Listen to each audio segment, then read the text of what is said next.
Good evening, everybody. Thank you very much for joining us. My name's Don Brown. I'm the director of the London Society, and we've got Luke Agbaimoni here to talk about the Tube Mapper project, to talk about the books that he's got, and to show us some of his extraordinary photographs. Really wonderful stuff. And we asked Luke to do this. We saw some of his images on Twitter and thought this is absolutely the right thing for the London Society. So this is the latest, the second of the talks that are free to members. You might remember we did that earlier one about Soho, about the Marquee Club, about Denmark Street. If you missed that, that's on the website now. This will appear on the website in a couple of days' time when we've edited it down. We have got another one coming up, another one free to members, $7.50 to non-members on the 23rd of May. So that's 2 weeks' time, just under 2 weeks' time. Ella Stathaki and Anna Stathaki talking about their book, House London. We reviewed this on the website a few months ago, and it is about the wonderful sort of interior designs that hide behind the almost uniform brick terraces of London, how people have transformed inside of their houses to make them modernist or brutalist or Art Nouveau, a whole range of different bits of interior designs. And again, that's another free talk coming up shortly. I shall put the links for our talks into the chat shortly, but if you can't wait, it's londonsociety.org.uk/events. You'll see everything there. We've got some more tours, some building tours and some walks coming up in the next few weeks. And on 13th of June, we are very pleased and honoured to have Professor Kevin Fenton, who is the Director of Public Health for London NHS, one of Sadiq Khan's health advisors, talking about the public health challenges in London, the health inequalities, how we can put these right, and how putting right the health inequalities will be better for all of us and be better for London's economy. That is going to be a very interesting, compelling talk. It'll be at the new city centre near Guildhall, and as I say, the evening of the 13th of June. If you go to the website, you'll find out more about it. And another free talk for members online coming up in September. We're going to be talking about mansion blocks. I know they've been popular in the past. Whenever we've done any blog posts, whenever we've done any book reviews about mansion blocks, they have always gone down really well. So we shall be advertising those in the next couple of months. So that's enough of the sort of Pearl and Dean moments before the main feature. I'd like to hand over to Luke in just a second. If you've got questions, either pop them into the chat at the bottom or put them into the Q&A, and I'll make a note of those as we go along, and we can ask Luke at the end. So if there's anything that occurs while Luke's speaking, just put them into the Q&A or the chat. Otherwise, we'll throw things open for questions towards the end. So enough of me. I will hand you over to Luke, and enjoy. Thank you very much. Thank you, Don. Hello, everyone. My name is Luke Agbaimoni, and this is a talk about my Tube Mapper project and the books that accompany it. So I've called this the Tube Mapper project, capturing moments on the London Underground.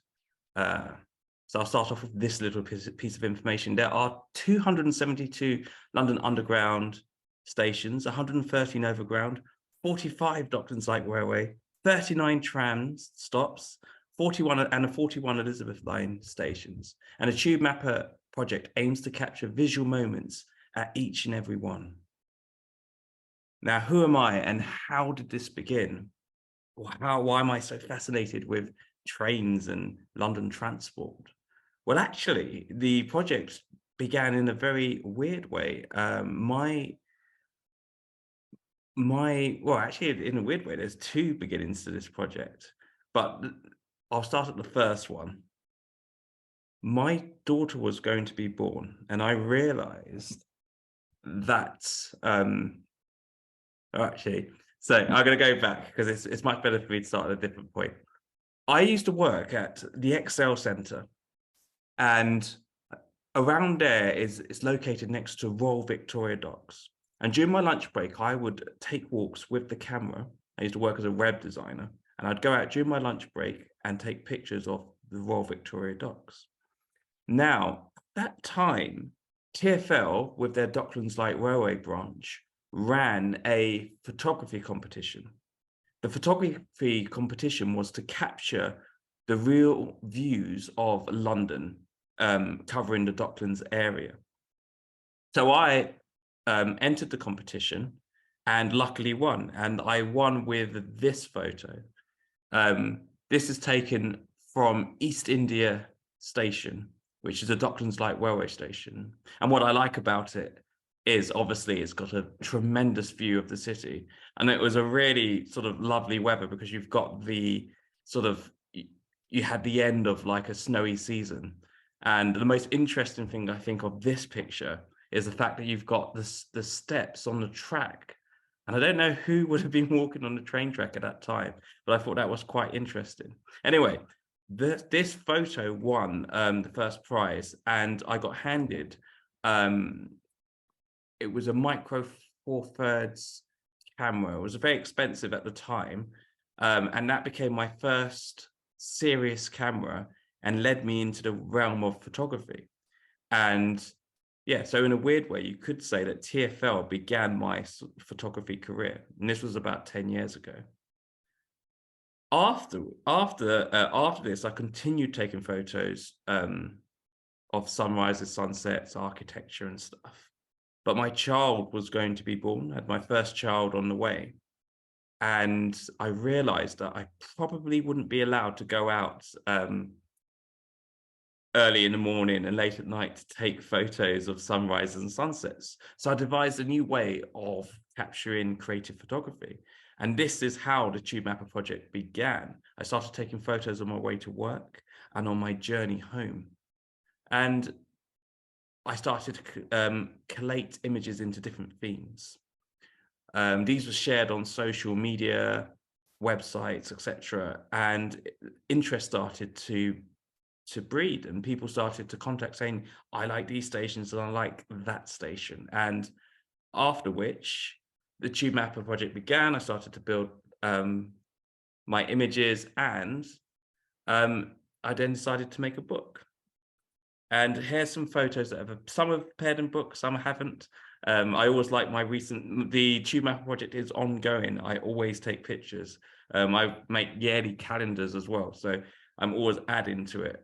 In the end, I want to document every station, but I'm in no rush. I don't want to force the moments. I want to capture what I see. So as I travel through stations, I take pictures and add to the collection. Anyway, I'll start with one of the themes that I like to explore on the Underground. So reflections on the Underground. When it rains, the ground becomes a mirror, reflecting the world above, instantly transforming the landscape before us. The puddles on the ground act like temporary vortexes, giving us a brief glimpse to a unique visual dimensions that is just for us. I believe this is especially true at night in London. The neon colours of the city are distorted on the surface beneath our feet, creating new and sometimes surreal optical interpretations of familiar locations. My reflection collection embraces the upside down, dwelling deep in undiscovered world, searching in water, puddles, and reflected surfaces for a different perspective of the city of London. Now, this photo is taken at Stamford Bridge. And you can see how just a simple puddle reflection can create quite a dramatic shot. Just a nice shot, strong colors, very deep puddle, so you've got a perfect mirror reflection. This photo was taken at South Kensington after heavy sleet and snow. And I like it because it's quite unusual. It's just a quite unusual surface. So you sort of look at it and question what you're looking at for a second. And I love the sort of reflective legs, but then everything else starts to get distorted in the sleet and slush. This photo is taken at Westminster London Underground station. That roundel now has been replaced. The London Underground logo has been replaced with a African print roundel now. But yeah, so I have to go there and take another one of these. But yeah, this is probably one of my best or favorite places to capture reflective shots. There's something about the lighting at the top that makes me think of discos. And I like those sort of dramatic shadows as sort of people enter. And it's something that's very easy to overlook because it doesn't look like this when it's not raining. Again, another strong puddle in North Wembley Station. I particularly like the train here and sort of how it's reflected, and you can see the sort of number as it drifts off. Now, the funny thing about me is that I do like transport, but I always approach the Tube Mapper project sort of as a pedestrian. And as the project's gone on, I've learned more about trains, transports, stock numbers as such. But yes, I always say when as I sort of go through each station, I learn more about each station. This speech is more about the beauty of the mundane, as I call it, sort of seeing sort of how the lights trickle off in the distance here and the old architecture and how beautiful it can be. If you consider some of the earlier stations were built from, was it 1869? That's hundreds of years, 160 years of architecture to celebrate. This photo was taken at Wandsworth Road. A very simple one. Again, I like the sort of circular shape created by the bridge. And another sort of deep symmetrical reflection taken at Wimbledon Station. Sloane Square.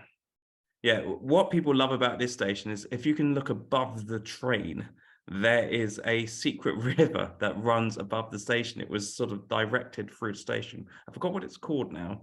It's about the tip of my brain, but yeah, there's that little blue bridge thing that's above the train there is actually a river. Now, one of the things I'm famous about, that I'm most known for, is my symmetrical photos. And so this is my underground symmetry collection. Humans are naturally drawn to symmetry. We are puzzle solvers. Our brains make sense of the world around us by seeking out similarities and by searching for patterns in the labyrinth of information that we receive. When we look at a symmetrical image, it's like a visual problem has been solved in front of our eyes. The overall effect is that we have the photo soothing and pleasing, is that we find the photo soothing and pleasing to view. The picture feels complete. Now, this is one of my first symmetrical captures and still probably my most favorite. I love how the more abstract, the more symmetrical an image is, the more abstract it can become. And this is just capturing, this was taken at St. Paul's Station. And it's actually taken during rush hour. And you can tell that because the train is actually chock-a-block of full of people. But when you're taking photos of the underground, it's funny, even during busy times, if you're not with the flow of the people, you can actually have quiet moments. And this is one of them. And the shot is taken as the train is moving, and I've managed to freeze the train in motion. Okay, Clapham Common. This is probably one of my sort of favorite stations for visual drama. It is one of the two stations left which have a slim-lined platform. So, I mean, you can see how wide the platform is. It's about the width of the train itself, maybe even slightly less. I've never been at this station during rush hour, and I'd probably be a bit scared because it'd be so packed. But in terms of photography, it creates this lovely visual drama, this visual balance and play, where I can capture the whole platform and station within one picture. And sort of this was actually a composite shot taken as one train arrived and another one was leaving. So this is 2 shots in one.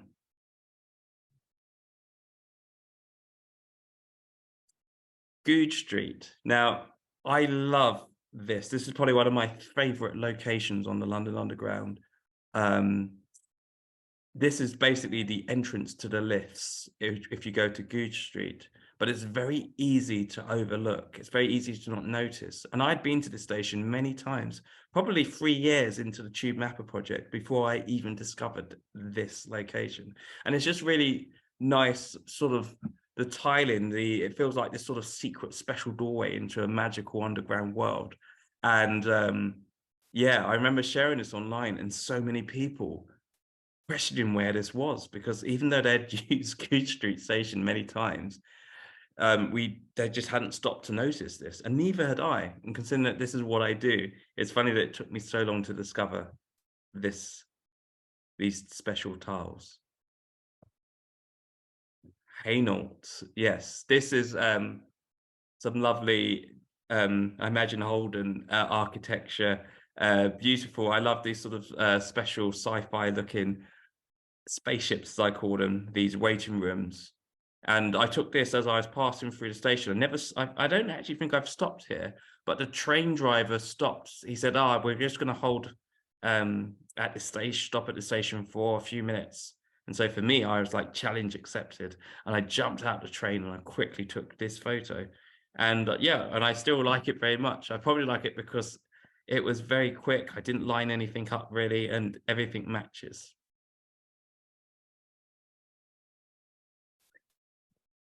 Tooting Bec. If you ever go to Tooting Bec, do exit the station. You'll be presented with this beautiful architecture.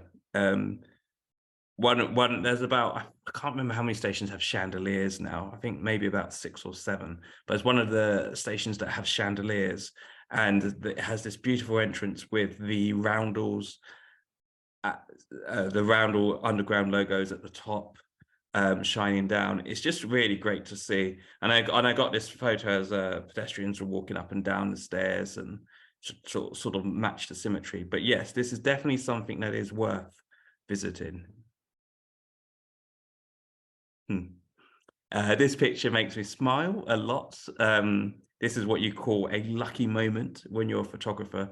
Now, one of the beauties of the Underground, or something that people don't always notice, is that a lot of stations are color coded, whether it be the tiles or the railings. And on this picture, you can see that the pedestrians just happen to match the colors of the color coding, which is great.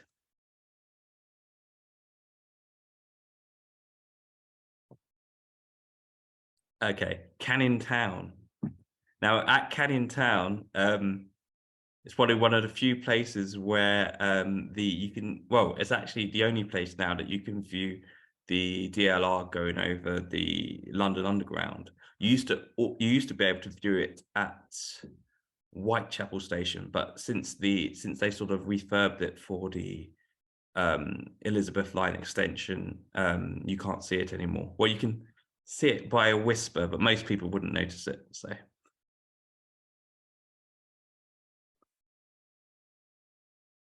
Okay, this is the Elephant. This is taken at Elephant Castle, and it's of the trains that are in service on the Bakerloo line. They are 1972 stock trains, so they're literally living and breathing museums on wheels, museums that we can just travel and experience. I love the look at them. I love the feel of them. They're probably my favorite trains, and I think they're going to run at least until 2030. And someone told me that that's been extended, although I don't have that confirmed yet. So yes, one of the beauties of the Underground is that when you even just traveling on trains, you're having a sort of glimpse into history, and that's, I think, is marvelous and a visual gift to us all. Okay, so these last few pictures are a good example of a symmetrical game I like to play. At a few stations, you have you have the trains open their double doors to adjacent platforms, creating sort of a temporary bridge.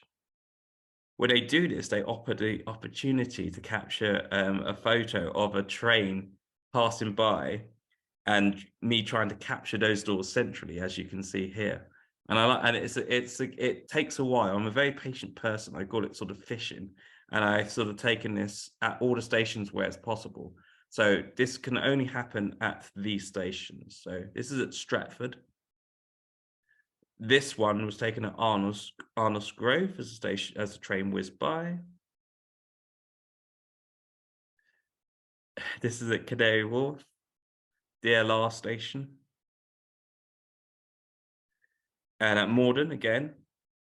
And then I think to complete the final sets, Barking. And Barking was the most difficult to capture, because that train, I think it's like a mainline train. So it sort of came every sort of 15 minutes. So I needed that train to pass as those doors, which opened for about, I don't know, 15 seconds. So I needed 15 seconds and 15 minutes to collide. And I did get lucky one day. It was when I wasn't looking for it, actually. I just happened to be passing through the station. So this, again, is one of those lucky moments. Even though I was after the shot, it was very lucky. Shadows. Now, shadows can have drastic impact to the overall visual composition of an image, helping to convey depth and 3 dimensions. Here's a few of my favorite encounters on the London Underground network. Now, if you're ever lucky and you travel through 9 Elms Station, you get this instance where you have the London Underground roundel at the top being projected onto the floor. It's absolutely stunning when you see it. And it also happens at Victoria, but not as great as this. Apparently, I've been told that it was a consideration when there was a design in it, so it's not an accident. But yes, it's one of those really marvelous places. I actually want to have a portrait of myself taken here, because it would be a great location. But yeah, I haven't had a chance to do that recently. Okay, recently I visited Cyprus, Docklands Light Railway Station, and during sort of really strong sunlight, you get this beautiful sort of lines casted by the architecture as the train leaves the station. Very dramatic, and I just wanted to basically show everyone, because it's just one of those things that is so easy to overlook, but when you stop and sort of take it in, it's very visually pleasing. And again, this is sort of a more sort of artistic photo, I guess, as the sun was coming down, taken at Royal Albert, Docklands Light Railway Station, just of the roundel being reflected along casted shadow. Yes, it's just a little visual moment I thought was very powerful, and so I had to capture it. Okay, lines of light. The train is approaching at last. The distant howling grows closer, and unnatural winds begin to rush down the platform. Signs of arrival are upon us, and then you see it. Lines of light appear on the track, painted by invisible hands, closely followed by a pair of bright eyes, eager and excited to arrive at the station. Now, what I'm talking about here is just the arrival of a train, and how it's actually quite exciting how you have the sort of lights of a train sort of being slowly painted as the train arrives, and you have that big rush of wind rolling down the track as you wait at the station. And this is taken at Cutty Sark. You've got some really deep tunnels around there, so I love the tunnel at Cutty Sark. Here's a shot taken at Leicester Square Station. This is a good example of how both trains and commuters have their own tunnels that we exit and enter. And this is a train and a person leaving their respective tunnels. Gloucester Road Station. I like the lights outside, and then the sort of light creeping into the tunnels. I really enjoy the sort of deep shadows in this picture, and how the light is sort of embraced by the train and the sort of the subtle hints of the structure that's surrounding it. Wapping. So this is the tunnel that basically goes under the Thames. Very deep tunnel, very great. I'd love to walk through there. But yeah, this is a picture of the approaching trains. Now, when I take these shots, I'm always sort of stood behind the yellow line. I'm just sort of further down the track with a zoom lens. So yeah, there's no danger or anything posed when I'm taking these photos. Again, a quick one. This was taken at Cannon Street of two trains passing each other. I quite like how it's sort of like two cat's eyes in the dark. Okay, waiting for trains. This is another theme. The hunt for drama and technicality led to me building the Waiting for Trains collection. I love capturing the moment of the anticipation of arrival of a train. The results, I think, are very pleasing. Dramatic colors and lights are possible even in the middle of the day. And so this is what I mean. I love capturing the frozen moment as a train arrives and you have that sort of people waiting for the arrival. I love the bright colors, especially of the DLR train. Looks very good here. This was taken at West Ham Station. Here's another photo taken at Tower Hill of a person just leaning. Well, I found as I've taken these photos that people have a few resting stances, and I'm probably one of those people that likes to cross their legs like this lady here as they wait for a train. Yes, this is probably one of my favorite reflective shots like this, taken very early morning at South Kensington Station. And yeah, I just love the sort of liquid gold effect of the reflection of the train zooming by the pedestrian. Yeah, so in Brockley Station in South London, there is a infamous cat called Safi. And the first time I met her, I sort of came out the station and I was just presented by this cat just meowing at me. And I thought there was something wrong or something up. But then I soon discovered that this cat actually just hangs around the station and says hello. And I've encountered her twice now. But this was the first time. She posed for me, waiting for a train here. And then she just went off and said hello to more people. But yeah, an infamous character in Brockley, and I'm very pleased to have captured her at a station. Yeah, this is another fun photo. I took this from the angle. It makes this guy look like he's very close to the train, which he isn't. I assure you, he is behind the yellow line. This was entered into a competition and won. And funny enough, the guy who's in the photo contacted me and asked for a copy of the photo as well. So he wanted to be in it as well. But the interesting thing is someone else contacted me saying that they were that guy as well. So who knows if that was really the right person or not.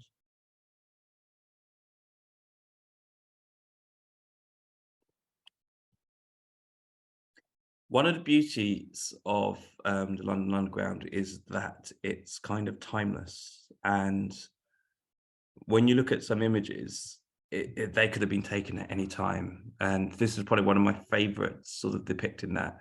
If you ignore the couple of people in the back flicking on their phones, this could have been taken at any time. And yeah, I love how timeless and how old this image appears to be. Yeah, so this combines two of my great loves, this image taken at Leicester Square. Reflections and the movement of buses and trains. And so yeah, this looks probably more like a painting, I think. Taken at Leicester Square. Yeah, I love this one. Baker Street. Now, Baker Street is probably one of the most popular London Underground stations, especially for photography.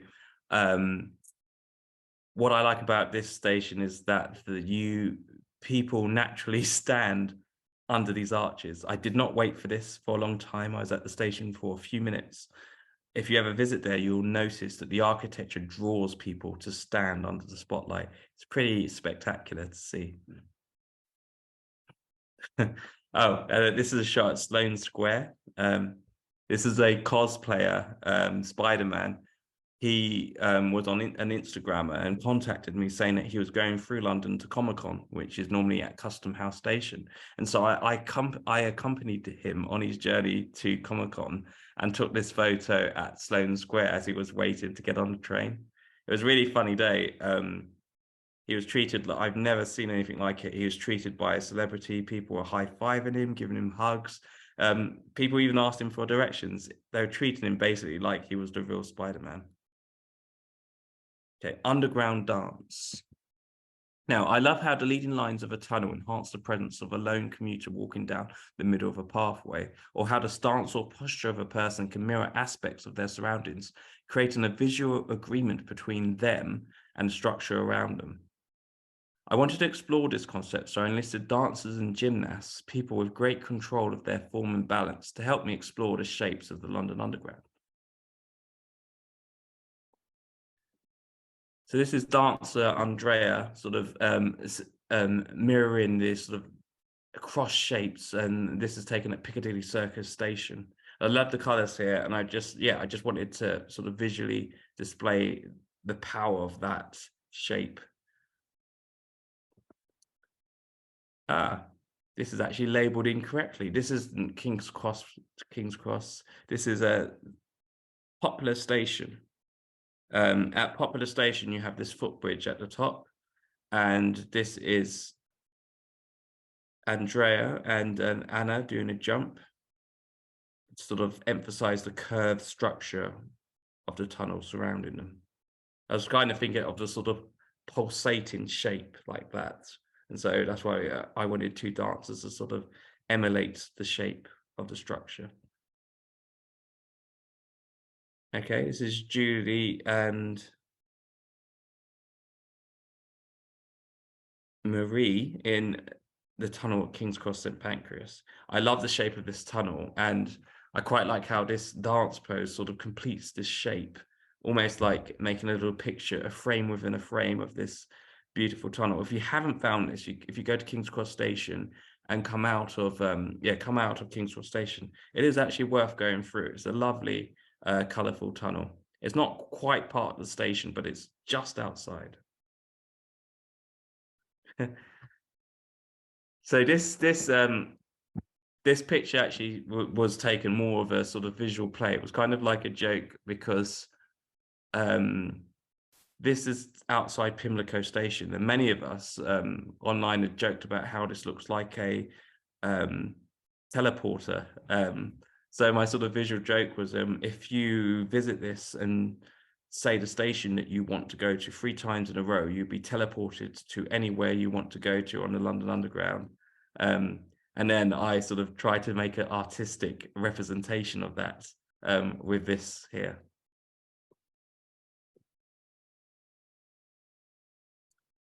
Okay, this is at Lewisham Docklands Light Railway Station.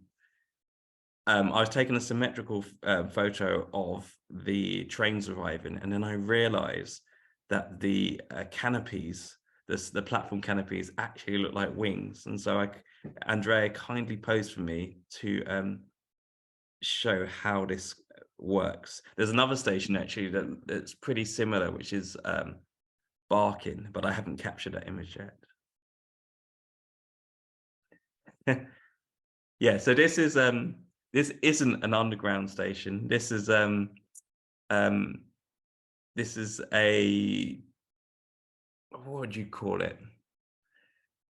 It's a place that's located near Nine Elms Station, and this is basically not what it appears. It's a sideways room.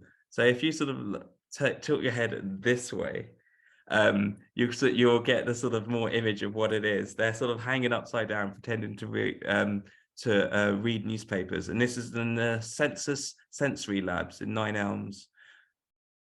It was and because I take pictures of the underground, I asked if I could take some photos there just to sort of play with people's minds a bit. Okay, spiraling underground. If you can choose not to use lifts or escalators when entering a tube station, you may be rewarded with a spiral staircase. These can vary drastically in height, with TfL claiming some to be as tall as 15 stories.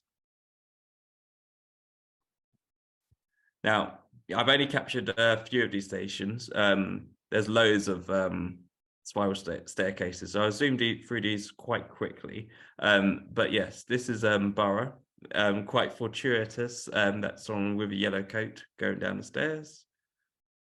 Goode Street. This is Gloucester Road. This is Earls Court. Now, I love the spiral staircases because they all sort of, it's such a sort of different visual. It's like a visual escape from the usual sort of linear architecture that we're used to seeing. And as many people don't use the fire escapes, they just go up and down the escalators. Many of these are never seen. So yeah, this is why I try to capture them all. Okay, tunnel vision. Wandering through the endless passageways and tunnels is like exploring a vast museum celebrating the old and new. You'll encounter modern designs alongside antique features originating from the 1860s. It has the oldest sections of the Underground Railway in the world. Now, these are sort of the general tunnels and passageways that we see as we're walking through. But some tunnels and passageways seem to stand out more than others. This is probably one of my favorite shots printed.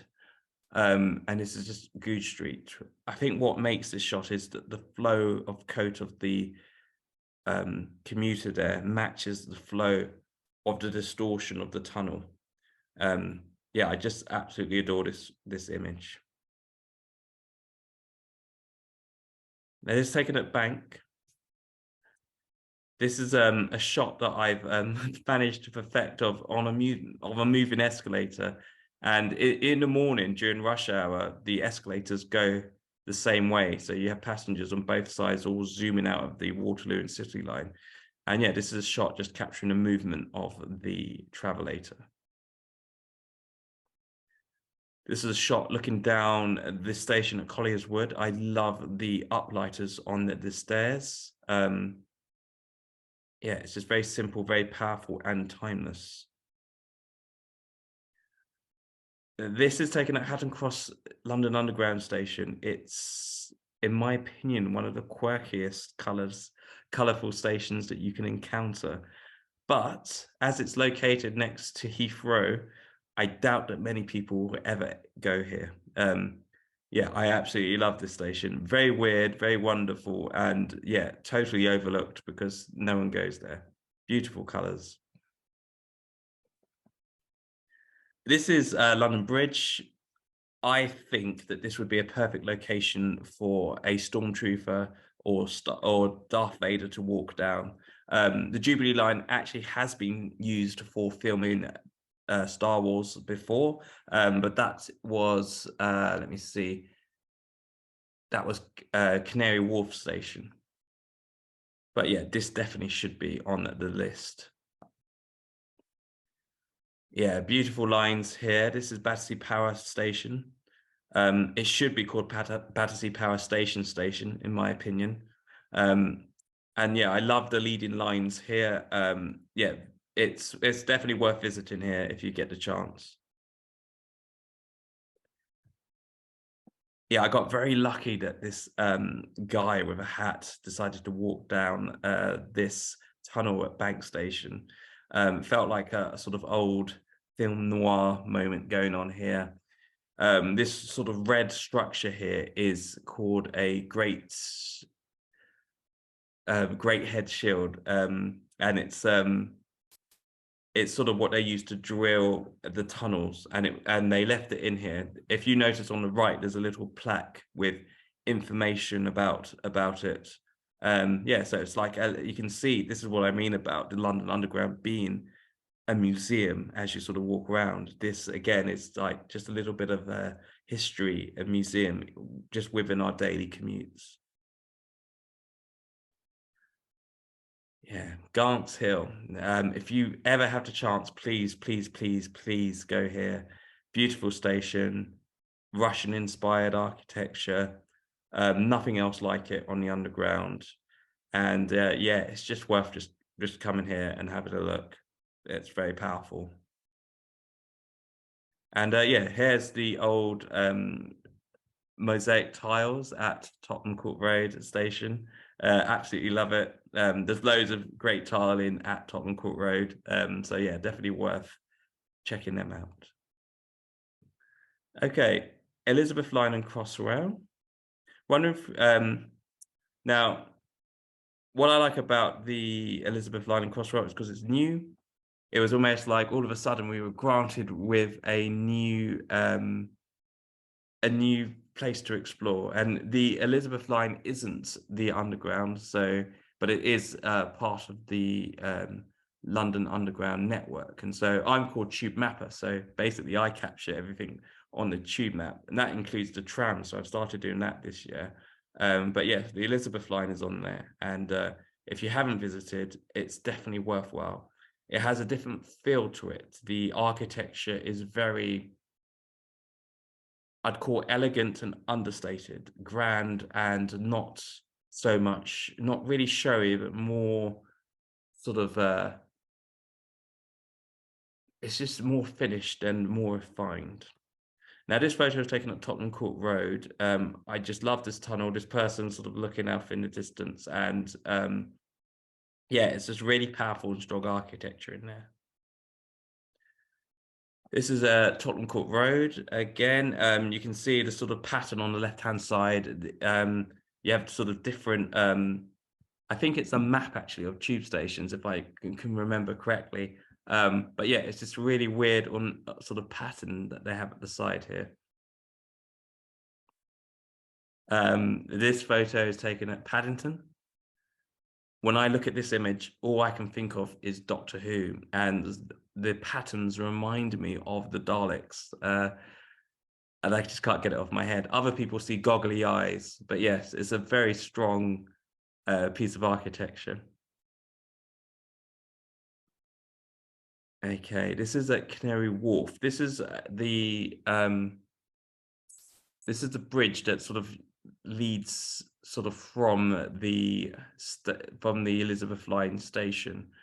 Adam Plaza Bridge is called, and it was had a colourful makeover by a visual artist called Camilla Walla Walla. Yeah, very powerful colours now. It's quite a popular Instagram spot, so you see loads of people and dancers posing in there. But yeah, it's a lovely location.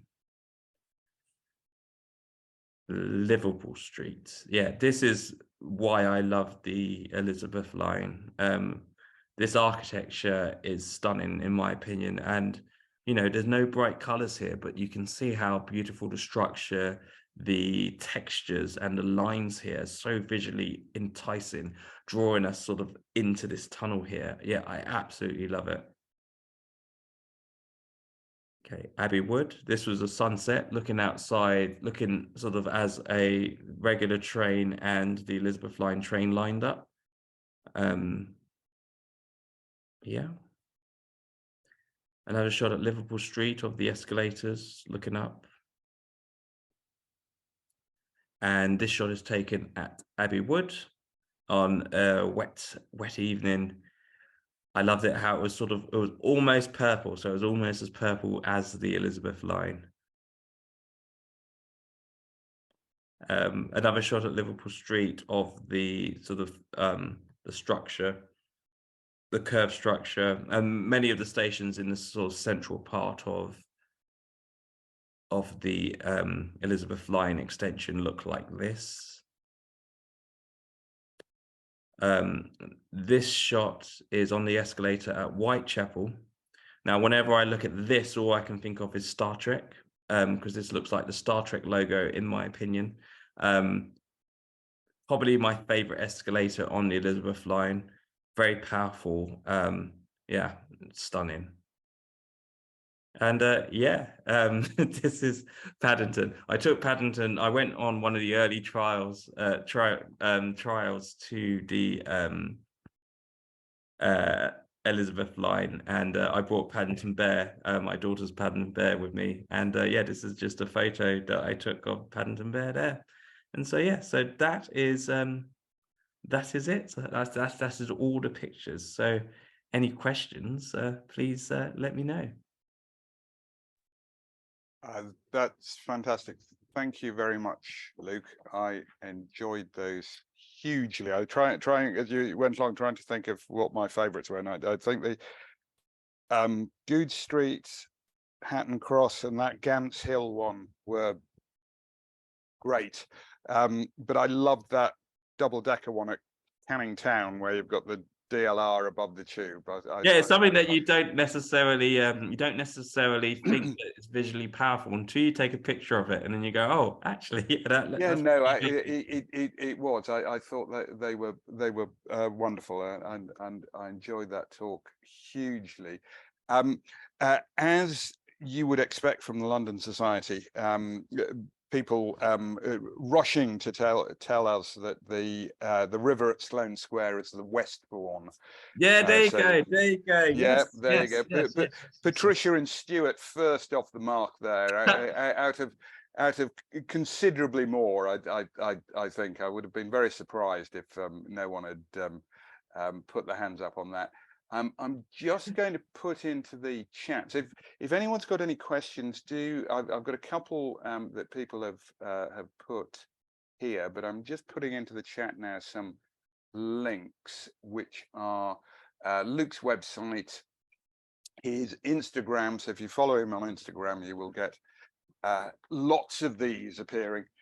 And links to the first two books that he's got, the ones that you can see there on screen. So and at appropriate time of the year, you can buy calendars as well. And I think I know what's going to go on my my Christmas list this year.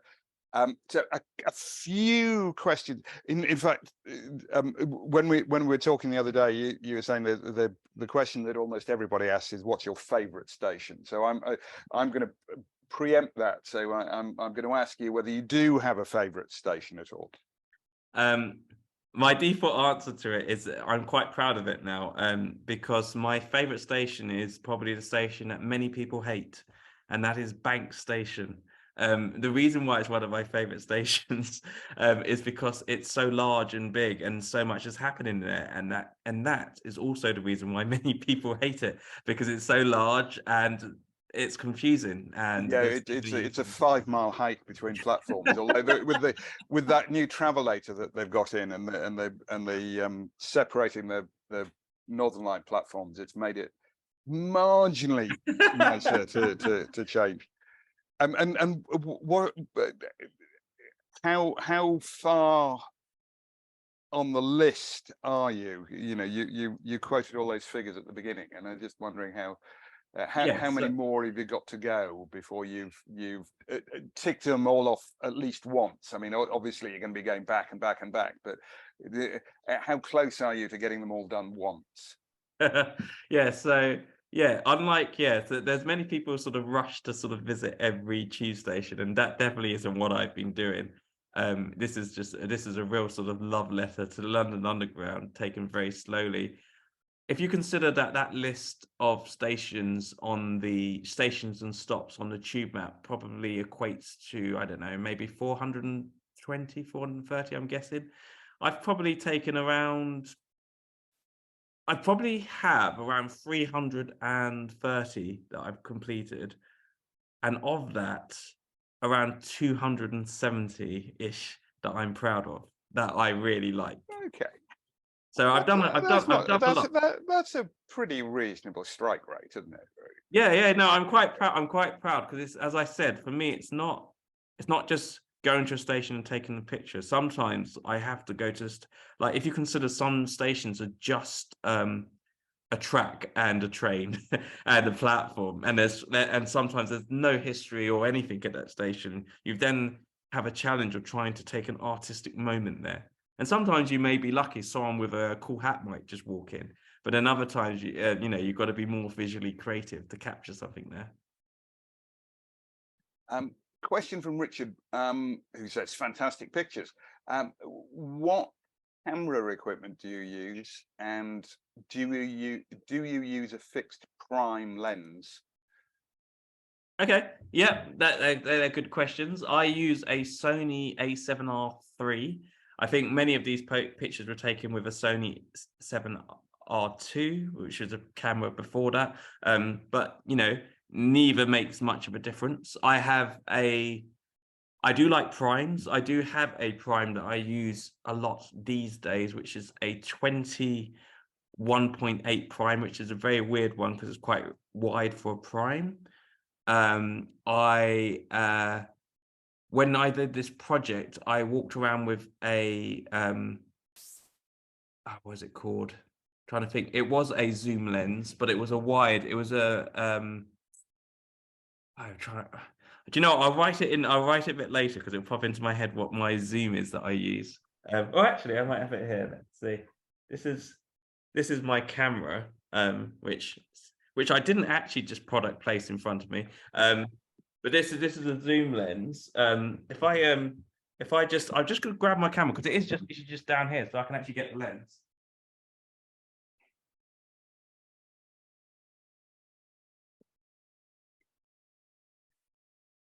Yeah, I apologize. My brain's gone a bit squidgy just after the kids have gone to bed, so that's why the lens. I don't want to quote it wrong. Let's see what it is. Yeah, so this is my walk around lens now, which is a 21.8, which I use a lot. It's got great light capability, so it's really good. And then I use a 51.8 as well, and yeah, and then I've got a zoom wide angle as well, which I can't remember what it is, but later on I'll let you know. I don't have that in this bag. But yeah, those are my lenses, and yeah, the 50 and the 20 are prime lenses, and the other one's a zoom, but it just zooms to a wider angle. That's all. Sure. Oh, it's 18 to like 17 to 35, something like that. 17 to 35 f4, something like that. I think it is. And Janet's asking, have you ever had anyone ask you not to take a photo? Because there are lots of places now that are these sort of publicly accessible private spaces where security will sometimes stop people taking pics. Has that happened to you on the underground, or did it happen to you when you were first starting out that people would come up and ask you not to take pics? Yeah, so there are rules of taking pictures in certain places. Obviously, with the London Underground, you are allowed to take photos for personal use of, well, pretty much most things. They do come in questions if it's taking pictures of things of when it comes to things that sort of can make them worried. So if you're taking pictures of security cameras or stuff like that, they may be concerned. Generally, it's got to do with sort of fear of terrorism or sort of people being sort of misusing things as why people will come up to you. Even with those rules that you're allowed to take pictures for yourself, you will get people coming up to you every now and again if they think, maybe sometimes they just question you. I've been doing this for like years now, so I kind of have a sort of weird relationship with TfL. I sometimes work with them, so sometimes I will go around with a pass. Many of my photos are just personal use, so I just take pictures. I literally always have a camera, it's a rule. So I always have some sort of way of documenting something because you never know when something's going to happen. But yes, if someone ever does approach you, do be polite to them, because sometimes you have no idea what kind of terrible day they may have had, and who they may have dealt with before that, and they may have been asked to talk to you, and it might be not what they're trying to do. They're just curious on what you're doing. But the rules are you can take pictures at stations. I'll try to get a link for Don, and I'll send it to you, and you can have a look at all the rules. They're written out quite clear on the TfL website on what you can and what you can't do. That's good. Yeah, no. When just to say to everybody, we'll post up this talk onto the website as usual, and sort of supplementary bits of information like that Luke was talking about. We'll put into the post for that, so we can make sure we can follow up on that. Just a couple more, and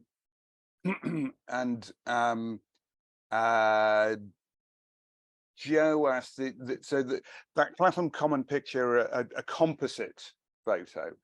Do you tweak many of your photos, or are most of them sort of as is or as was when you did them? Okay, so most pictures are as is, I guess. I say the composite shot I list because it is a composite shot. It didn't happen as that's not how it looked out the camera. Occasionally, you may get the flaring limb. So you might have a finger like this in a picture that I may Photoshop out, or like something like this. So imagine something like that I might remove. But for the most part, no, I don't really edit. I'm getting a bit lazy in my old age. Though I am capable of editing pictures quite well, I want to do the least amount of editing as possible. And Joe, another Joe, says amazing images. Have you found that there are stations that have got atmospheres when you enter? Yeah. You know, is there somewhere that's particularly breathtaking or spooky, or it's got a certain aura to it when you go into it?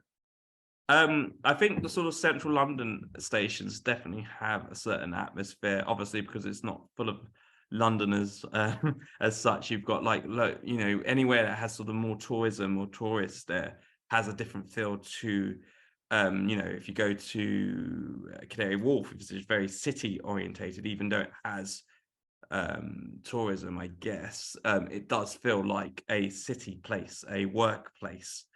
Same with Farringdon, it has that sort of worker feel, whereas when you're in central London, so Piccadilly Circus, Tottenham Court Road, Oxford Street, with the shoppers, it sort of emulates the feel of the area around it.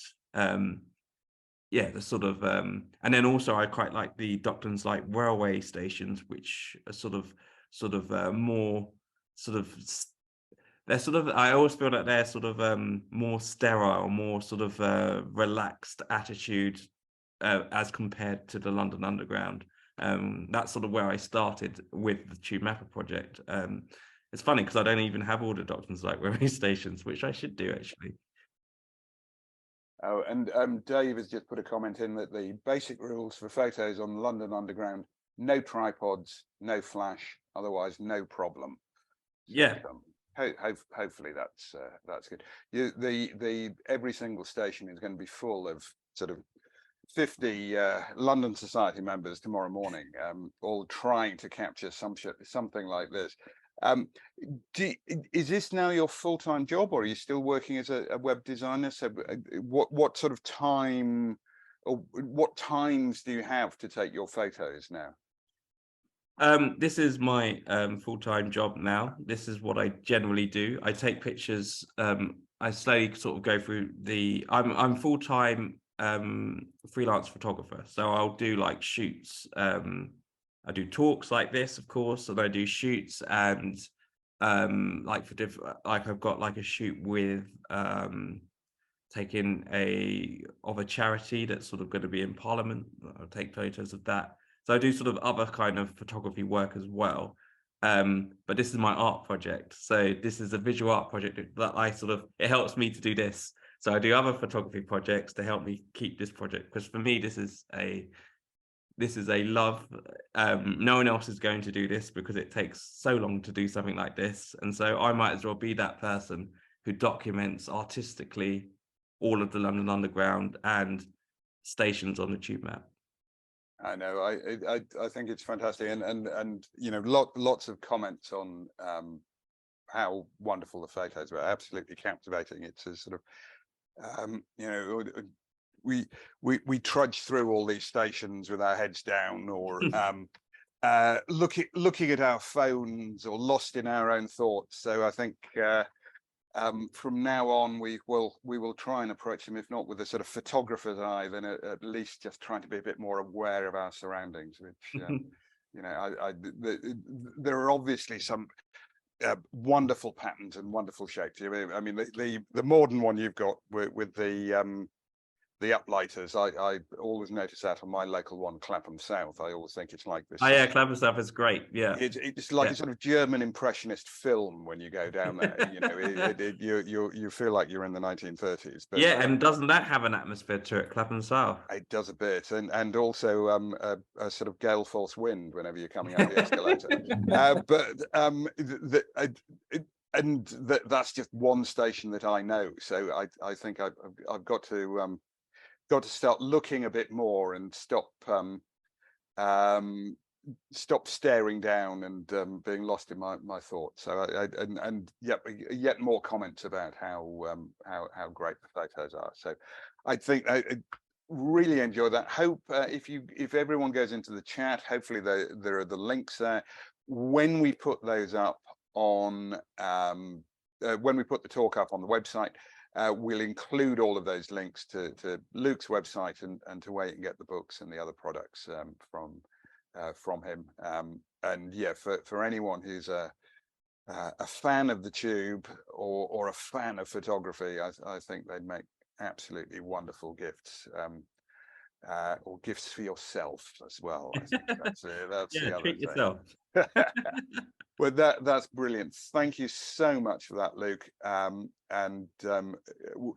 We will all keep an eye out for you on the tube. I'm going to go out and buy an interesting looking hat, so I hopefully feature. It's why I wear the hat, actually. It's so that I don't look inconspicuous. But it probably makes me look that way. No, I just say you've photographed a few people who are wearing hats in you know, on escalators and in passageways. So if I get myself something exotic looking, I might feature in a future book. So you would do and if not me, by other people, you'll be hunted by street photographers if you wear a trilby hat. Trust me.